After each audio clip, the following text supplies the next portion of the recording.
Hello friends, today we will see about the bronchoscopic recanalization of central airway tumor with electrosurgical snaring and cryoextraction. As you can see from the CT scan here, there is a near complete occlusion of the proximal trachea, and as we are passing the bronchoscope, we can clearly see a polypoid highly vascular tumor just below the vocal cord, and it is obstructing almost more than 50% of the tracheal lumen.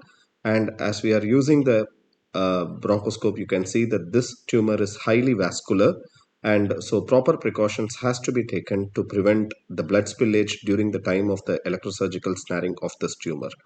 To have a safe airway, we are intubating with the patient with the help of a rigid bronchoscope.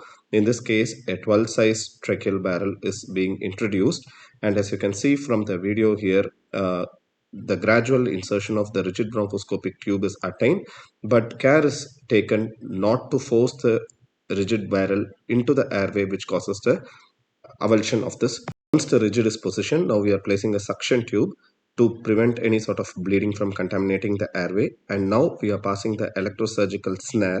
And as you can see from the video here, we are passing the snare and looping the tumor so that the entire base of the tumor is looped by the electrosurgical snare. The FiO2 is made less than 0.4, and after setting the adequate power, the snaring is being done. But since it is a broad-based tumor, we were not able to snare the tumor completely in the first attempt. So what we are doing is we are again re-snaring the tumor without removing the snared loop. And then during this, a further current is applied at the base of the tumor, and the tumor is now completely snared. You can see that once the tumor is completely snared, it gets dislodged and it falls into the right main bronchus. Once it falls into the right main bronchus, we know that now this tumor is completely snared, and this can be extracted with the help of the cryoprobe. So care should be taken to avoid any sort of a blood spillage.